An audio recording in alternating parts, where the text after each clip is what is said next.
इस देश में भेदभाव और शोषण से भरी परंपराओं का विरोध करने वाले अनेक विचारक और क्रांतिकारी हुए हैं जिनके बारे में हमें बार बार पढ़ना और समझना चाहिए। दुर्भाग्य से इस देश के शोषक वर्गों के षड्यंत्र के कारण इन क्रांतिकारियों का जीवन परिचय और समग्र कर्तृत्व छुपाकर रखा जाता है। हमारी अनेकों पीढ़ियां इसी षड्यंत्र में जीती आई हैं। किसी देश के उद्भट विचारकों और क्रांतिकारियों को इस भांति छुपाकर रखने या अनुपलब्ध बनाए रखने में ना तो देश का हित है और ना समाज का हित है। हाँ, घटिया राजनीति का कोई तात्कालिक हित अवश्य हो सकता है। ऐसे ही हिंदी पट्टी में अदृश्य बना दिए गए एक विचारक और क्रांतिकारी हैं रामास्वामी पेरियार, जो द्रविड़ और दलित आंदोलनों के संदर्भ में याद किए जाते हैं।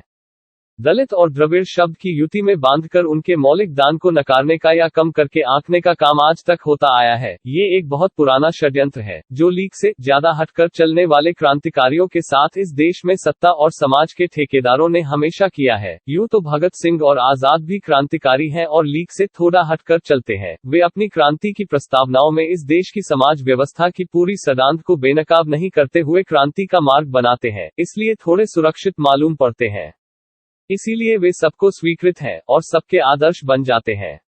उनकी क्रांति और दान निस्संदेह अतुलनीय है और वे परम सम्मान के अधिकारी भी हैं, लेकिन सम्मान और लोकप्रियता की दौड़ में पिछड़ जाने वाले या जबरदस्ती किसी पर्दे के पीछे छिपा दिए गए अन्य क्रांतिकारियों पर भी व्यापक विचार होना चाहिए।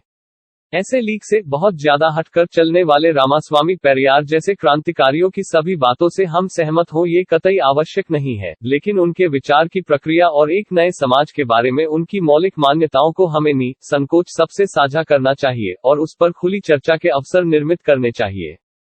जहां तक समत्व और सम्मान से जीने का प्रश्न है, वहां तक उनके विचारों को बहुत आसानी से अपनाया जा सकता है। हालांकि भाषाई या प्रजातीय अलगाव और एक अलग राष्ट्र की मांग के अतिवाद के बारे में उनके प्रस्ताव के संबंध में हमेशा ही सहमत नहीं हुआ जा सकता। इसके बावजूद उनके व्यक्तित्व और कृतित्व से कुछ बहुत महत्वपूर्ण शिक्षाएं ली जा सकती हैं। रामास्वामी का जन्म 17 सितंबर 1879 को मद्रास प्रेसिडेंसी के इरोड नामक कस्बे में एक धनी व्यापारी नायकर परिवार में हुआ। बहुत शुरुआती जिंदगी में ही उन्होंने जाति, धर्म और प्रजाति, रेस के आधार पर होने वाले भेदभाव और शोषण को करीब से देखा। वे खुद भी इन कुरीतियों के शिकार हुए और इन्हीं के कारण भेदभाव के खिलाफ उनके मन में क्रांतिकारी विचार जन्मे।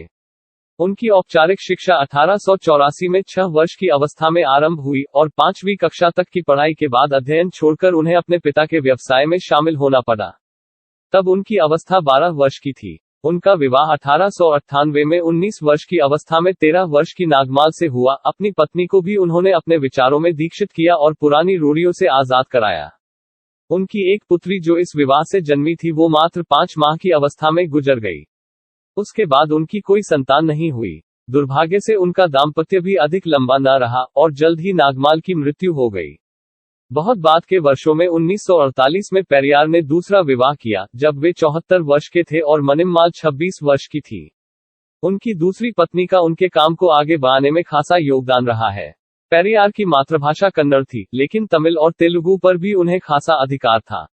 बचपन से ही वे अपने परिवार में वैष्णव संतों के उपदेश और प्रवचन सुनते आए थे और धर्म के आधार पर होने वाले शोषण और भेदभाव के मूल कारणों को उन धार्मिक सिद्धांतों में उन्होंने बहुत पहले ही ढूंढ निकाला था।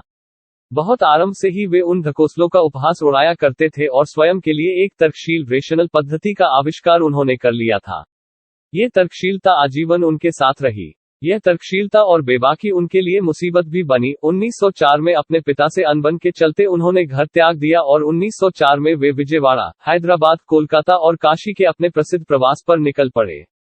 इसी क्रम में काशी में उनके साथ एक भयानक अपमानजनक वाकया हुआ जिसके कारण उनकी सोच पूरी तरह बदल गई और हम जिस क्रांतिकारी पेरियार को जानते हैं उसका जन्म हुआ। अपने काशी प्रवास के दौरान प्रसिद्ध काशी विश्वनाथ मंदिर में उन्होंने बहुत सारे पाखंड और भेदभाव देखे। उस समय न उनके पास पैसे थे, न कोई ठिकाना ही था। भ्रमण के दौरान उन्होंने मुफ्त भोजन पाने के लिए एक ब्राह्मण धर्मशाला का रुख किया, लेकिन वे खुद ब्राह्मण न थे, सो एक जनेऊ धारण करके उन्होंने भोजन पाने का प्रयास किया, किंतु द्वारपाल ने उन्हें अपमानित करके सड़क की ओर धकेल दिया। इस अपमान और भूख से परेशान युवा पेरियार को बहुत दुख हुआ और अंततः उन्हें सड़क किनारे पड़ी जूठी पत्तलों से भोजन चुनना पड़ा। इस भांति भोजन करते हुए उनकी नजर धर्मशाला की दीवार पर पड़ी जहां लिखा था कि एक दक्षिणी गैर ब्राह्मण धनिक ने इस धर्मशाला का निर्माण करवाया है। तब उनका खून खौल उठा और वे सोचने लगे कि उस द्रविड़ सज्जन के दान से बनी धर्मशाला में भी अगर उनका अपमान होता है तो ऐसा धर्म और ऐसा समाज किसी भी सम्मान का अधिकारी नहीं हो सकता। ये ठीक वैसी ही घटना है जैसी ज्योतिबा फूले और आम्बेडकर के साथ उनके जीवन में होती है। वर्ण या जाति के आधार पर इस भेदभाव ने उन्हें अंदर तक हिलाकर रख दिया था। तभी वे एक निर्णय लेते हैं कि इस धर्म को त्याग कर एक नास्तिक की भांति आजीवन संघर्ष करेंगे और धर्म, जाति, लिंग, भाषा और प्रजाति के आधार पर चल रहे भेदभाव को उखाड़ फेंकेंगे। इस घटना के बाद उन्होंने एक धनिक व्यापारी होते हुए भी पूरा जीवन गरीबों और मजलूमों की सेवा में लगाया। उनकी सेवा भावना इतनी प्रगाढ़ थी कि अपने गांव में फैले प्लेग के दौर में बीमारों की सहायता के लिए उन्होंने अपने जीवन की भी चिंता न की और अन्य धनिकों को प्रेरित कर प्लेग पीड़ितों के लिए धन जुटाया और उनकी मदद की। उनकी इन विशेषताओं को बड़ा सम्मान मिला और उनकी मानवता के प्रति निष्ठा और समर्पण देखते हुए उन्हें ब्रिटिश सरकार ने मानद मजिस्ट्रेट भी बनाया।